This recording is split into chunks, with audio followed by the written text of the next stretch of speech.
Pouvez vous asseoir? Tu complètes ta prise? Oui, j'ai complété. Parfait. Est-ce que le procureur général a des questions pour le témoin? Pas de questions, merci, monsieur. Pas de questions pour le témoin. J'aurais quelques petites questions très brièvement. Allez-y, maître.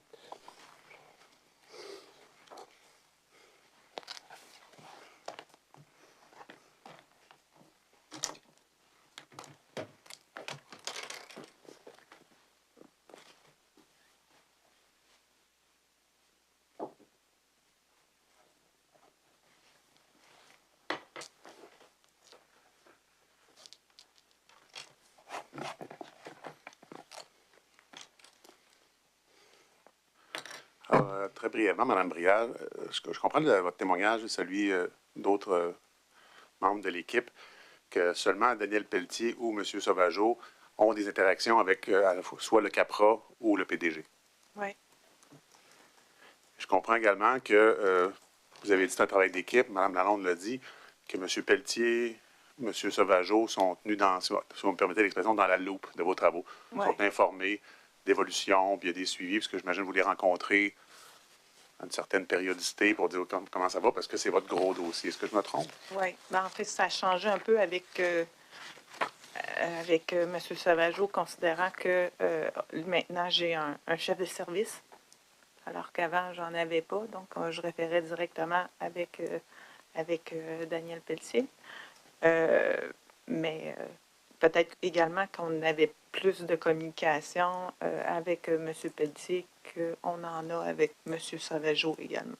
Est-ce que je dois comprendre aussi que l'implication de M. Pelletier dans votre travail, qui fait l'objet de votre témoignage principal aujourd'hui, était plus grande, son implication était plus grande que celle de Sauvageau, M. Sauvageau? Oui. Madame la greffière, je ne sais pas si on peut sortir la pièce 44 P302 à la fin de la page 26. Mettre en contexte, Mme Lalonde, hier, a parlé que les audits internes, c'est une autre compétence en équipe, mais on se rappelle plus de la norme exacte. Et mon collègue, à la prise, a produit la norme qui, je crois, répond à notre question d'hier.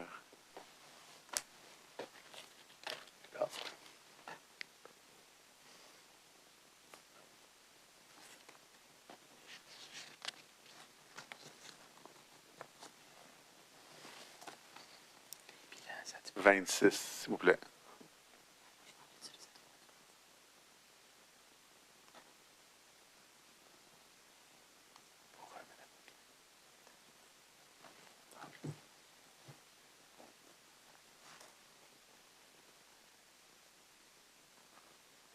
Non, ça, c'est la version de 2017. Ça, je pense que c'est 301. J'aurais besoin de 302. À moins que j'ai inversé. Là. 302, c'est 2024. Ouais, moi aussi. Okay. La page frontispice c'est rouge, c'est ça? Ouais, exact. On voit la dernière phrase. En outre, la responsable de l'audit interne ou le responsable doit s'assurer que la fonction d'audit interne possède collectivement les compétences pour réaliser les services d'audit interne décrits dans sa charte ou doit obtenir les compétences nécessaires. Puis on réfère à une norme. Ça mène à la prochaine question.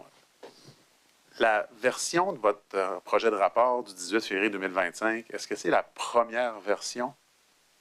Non. Là, je parle de version travail. Là. Non, parce qu'au fur et à mesure que je rédigeais mon rapport, ben mes versions augmentaient parce que je voulais me conserver une trace de l'évolution, si on veut, de mon rapport. La version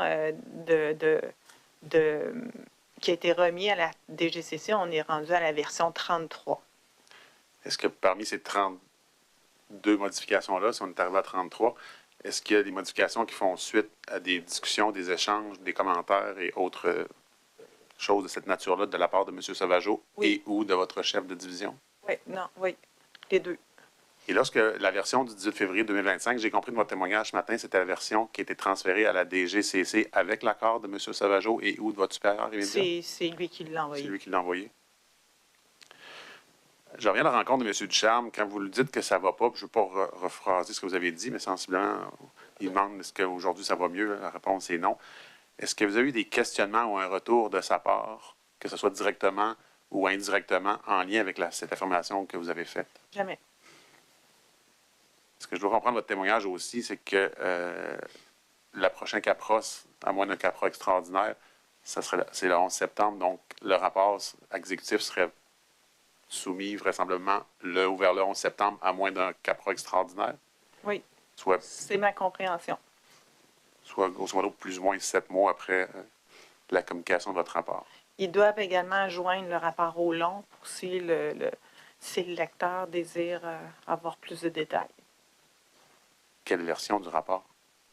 Ben là, ça va être la dernière version de rapport qui a été faite, là, avec les modifications, comprenant les nouvelles modifications apportées par M. Sauvageau. Mais je veux dire, le rapport, je ne sais pas le qualifier de non exécutif, de complet, pas le rapport exécutif. Il y aura les deux rapports, normalement, qui devraient être Ils soumis? joignent les deux. À ma connaissance, ils joignent les deux pour que si le CAPRA, si les lecteurs là, désirent en savoir plus tout de suite, ils joignent le rapport au long également. Le rapport exécutif, c'est pour ceux qui veulent le lire de façon plus succincte.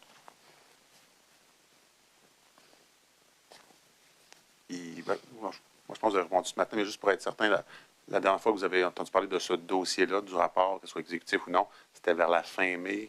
Oui, c'est bien ça? le 29 mai, quelque chose du genre, oui. Okay. Merci, ça complète pour moi. C'est complet. Parfait. Merci beaucoup pour votre témoignage. Ce fut une longue journée. Alors, pour vous.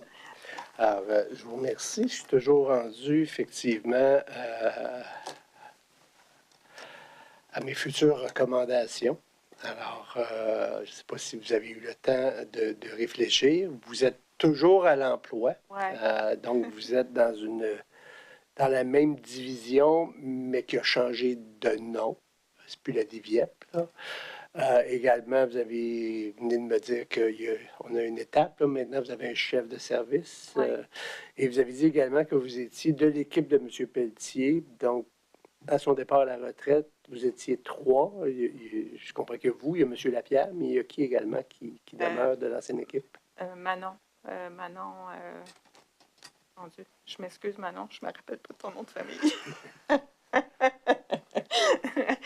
Manon.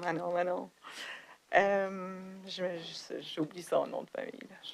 Tout à fait. Donc, oui, Manon, c'est avec elle que j'effectuais les extractions GPS. C'est Manon qui me faisait ça. Sans rien annoncer, bien évidemment, de ce que j'entends depuis quelques semaines, j'aurai des recommandations justement sur des services, sur les directions notamment de la DIVIEP, etc. Mais j'ai besoin de vous. Alors, je vous écoute maintenant. Qu'est-ce qui ferait en sorte de mieux vous outiller pour faire adéquatement votre travail? Parce que vous relevez votre département en termes hiérarchiques relève de la haute direction, puis ultimement d'un comité du CA qui est le comité d'audit. Oui. Bien, écoutez, j'abonde dans le même sens que ce que M. Pelletier a dit par rapport au fait que de peut-être réfléchir au niveau de la structure organisationnelle pour d'y assurer une plus grande indépendance, je pense. Mais moi, c'est pas de ça que j'aurais eu envie de vous parler. En fait, c'est pas nécessairement le sujet de la commission, mais c'est plus, je dirais, les dommages collatéraux qui ont été que le personnel a eu à subir de la transformation et tout ça. Je pense que la société a demandé beaucoup à son personnel, a demandé, je vous dirais, beaucoup d'efforts. Puis, il y a encore aujourd'hui, il y a du monde qui travaille très, très fort pour faire en sorte que, je m'excuse, je suis émotionnelle, je ne sais pas pourquoi. Non, mais allez-y, prenez votre temps, vous avez de l'eau. Oui, faire en sorte que que ça fonctionne, finalement.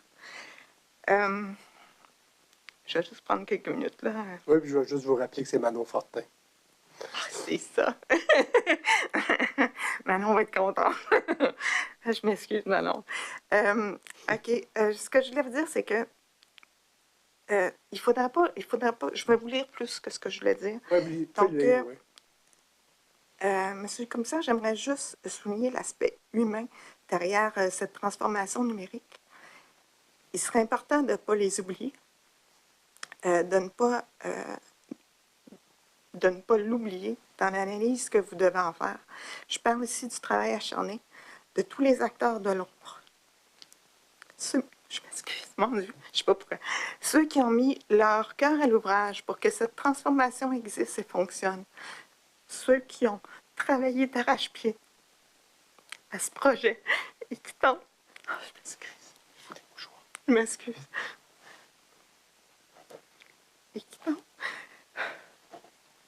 Et qui tentent encore aujourd'hui d'en résoudre les problèmes. Je m'excuse. C'est important ce que vous avez à me dire. Je vais vous laisser un petit 5 minutes. Non, c'est correct. Je vais juste prendre mon souffle. OK. Ceux qui ont mis leur cœur à l'ouvrage, que cette transformation existe et fonctionne, ceux qui ont travaillé d'arrache-pied à ce projet et qui tentent encore aujourd'hui d'en résoudre les problèmes, ceux qui ont mis beaucoup de pression ceux à qui on a mis beaucoup de pression pour livrer. La société a demandé beaucoup à ses employés. Pour certains, l'expérience fut violente. Certains m'ont laissé leur vie. J'ai une pensée pour ces personnes-là.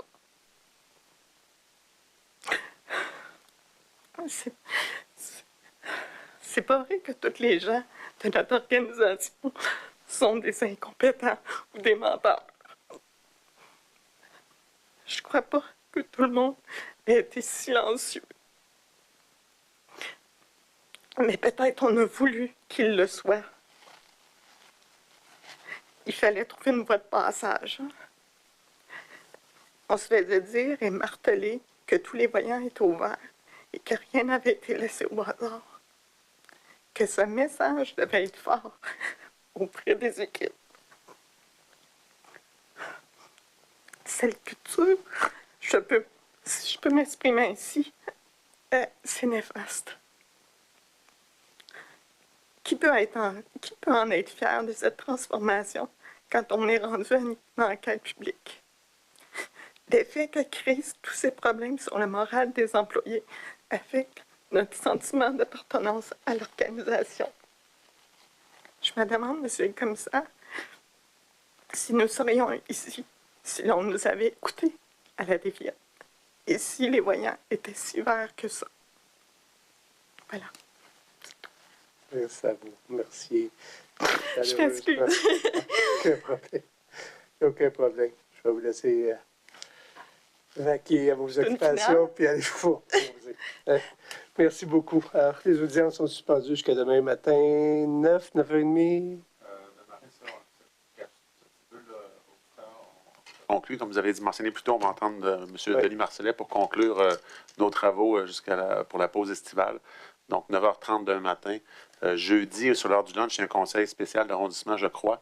Donc, possiblement que jeudi, on aura ajusté l'heure en fonction du déroulement de l'interrogatoire de M. Marcellet demain. On a un bail de tolérance ici. Ouais. Donc, on va s'adapter. On va s'adapter. Oui, parfait.